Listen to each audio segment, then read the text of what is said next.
Bismillahirrahmanirrahim. Assalamualaikum warahmatullahi wabarakatuh.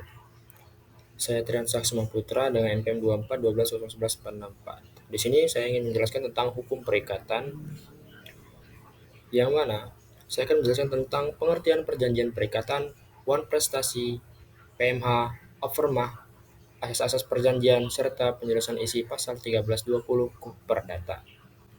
Baik, saya ingin menyatakan dulu tujuan daripada penjelasan ini sebagai pondasi perjanjian dan hukum perdata dari pasal 1320 hingga wan prestasi. Nah, tujuannya adalah untuk memahami konsep dasar perjanjian perikatan, menjelaskan akibat hukum dari wan prestasi perbuatan melawan hukum, memahami pasal 1320 KUH Perdata dan penerapannya dalam praktik.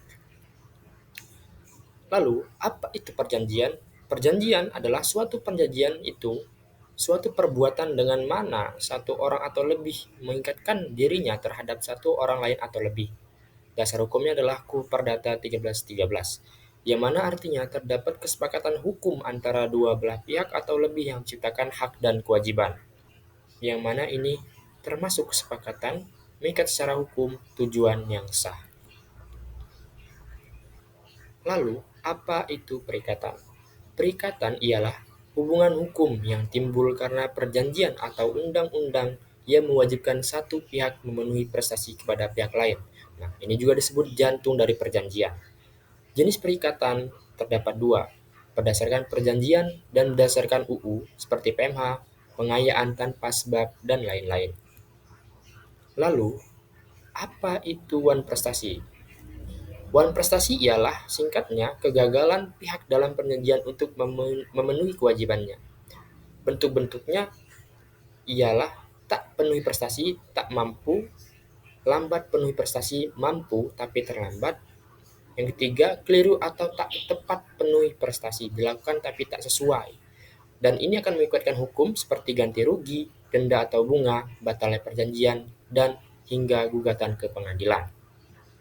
Lalu apa itu PMH? PMH adalah singkatan dari perbuatan melawan hukum, yang mana tiap perbuatan melanggar hukum yang membawa kerugian kepada orang lain mewajibkan orang yang karena salahnya menerbitkan kerugian itu mengganti kerugian tersebut. Dasar hukumnya KUH per 1365. Unsur-unsurnya: 1. Ada perbuatan, 2. Melanggar hukum, 3. Ada kesalahan, 4. Ada kerugian, hingga 5. Ada hubungan kausal.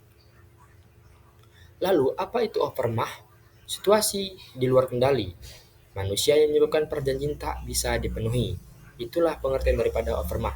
Contohnya seperti bencana alam, perang, pandemi, dan lain-lain. Dan akan menimbulkan akibat hukum seperti membebaskan dari wan prestasi, harus dapat dibuktikan. Asas-asas perjanjian. Konsensualisme. Asal sepakat, perjanjian sah. Kebebasan berkontrak, bebas buat isi selama sah. Fakta Zunzervanda. Janji itu wajib ditepati. Itikat baik, jujur, dan adil dalam pelaksanaan. Lalu, syarat sah perjanjian. Supaya terjadi perjanjian yang sah, diperlukan 4 syarat. 1. Sepakat mereka yang mengaitkan dirinya. 2. Kecakapan untuk membuat suatu perikatan. 3. Suatu hal tertentu. 4. Suatu sebab yang halal. Ini adalah 1320 KUH Perdata. Baik, sekian presentasi daripada saya sendiri. Terima kasih atas meluangkan waktu untuk mendengarkan presentasi saya. Saya Trian Saksuma Putra, pamit undur diri. Wassalamualaikum warahmatullahi wabarakatuh.